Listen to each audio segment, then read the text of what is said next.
So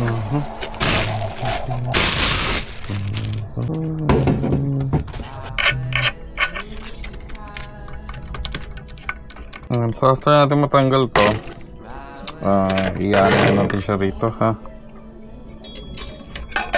So ayan, ganyan idol. Tapos lalagyan na natin siya ng tornilyo rito. Ayan, tornilyo na, itutornilyo na natin siya idol, ha. So ayun, ang pinakamaanong sukat na bolt para ron is itong M3 x 12. Itong M3 kasi pag pinasok natin dito, yan, tatago siya sa likod. So ayan, diba? Kasya yung nut, tumatago siya, sakto siya sa panghawak. So lalagyan natin yan lahat. Lagyan na natin itong isa. Oo nga pala guys, ha, yung yung M4 x 12, kasya din siya. Ayan. So hindi lang M312, pati M4. Ayan, tumatagos din siya. So either way, kung ano yung bolt na available, pwede yung gamitin. Ilagay muna natin bago sikipan.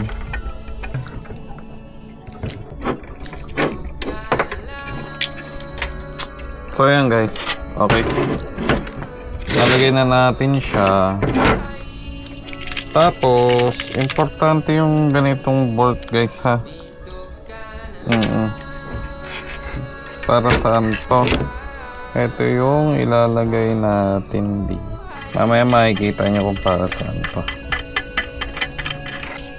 Huwag kayo mag-alala mga idol, pag nagpagawa kayo sa amin, may kasama ng mga gantong bolt.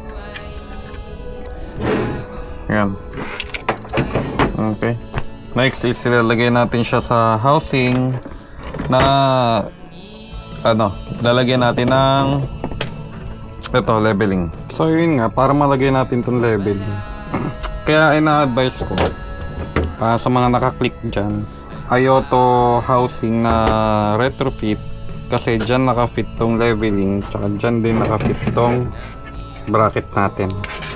Okay, punahin natin to, lalagay natin siya dito sa likod. Yan, ganyan siya, ha. So pagpapasok natin yan, lagay natin tong rubber. Panalagay na natin siya, itong lock. Okay. Yes. Yeah. Okay, ganyan siya. Diba?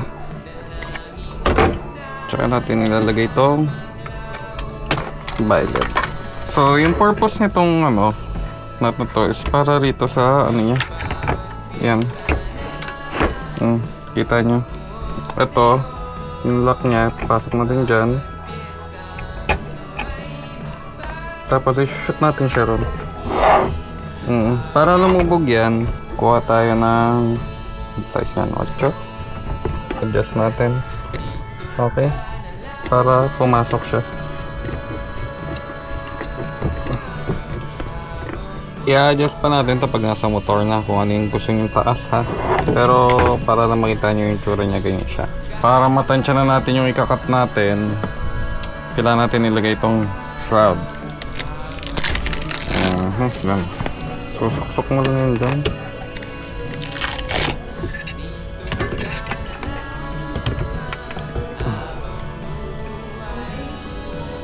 Pwede na natin i-testing na nakalagay ito para matabasan natin, ha. Bagay, papakita ko muna sa inyo yung leveling ko ng purpose. Ito yung knob nya. Ito yung power supply. Siya dyan. Okay. Pag inikot natin to, tingin nyo gagalaw yan.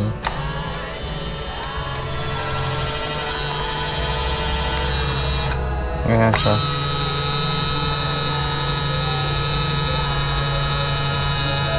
Kita nyo, umaangat to.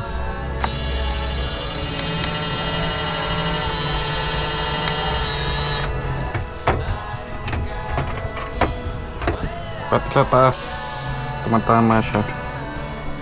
Kaya, ayun yung kailangan mong tabasan.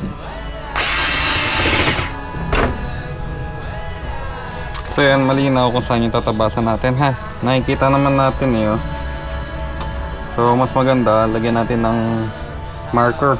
Tatansyahin nyo lang siya na ano. Dito wala talagang perfect na gawa. Idol, ayan oh, nakita nyo yung guhit ko. Tatansyahin nyo lang yan. Oo, walang perfect na gawa dyan.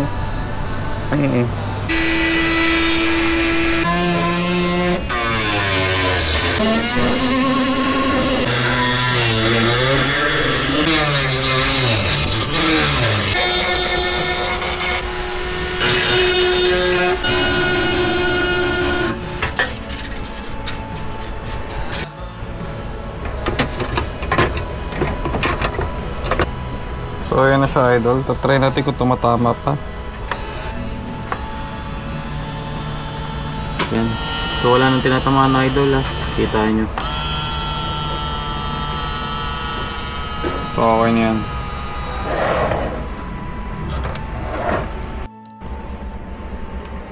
Lagyan na natin to. Kailangan din natin itong tabasin guys ha. Oo, kasi tatama to sa eyelid.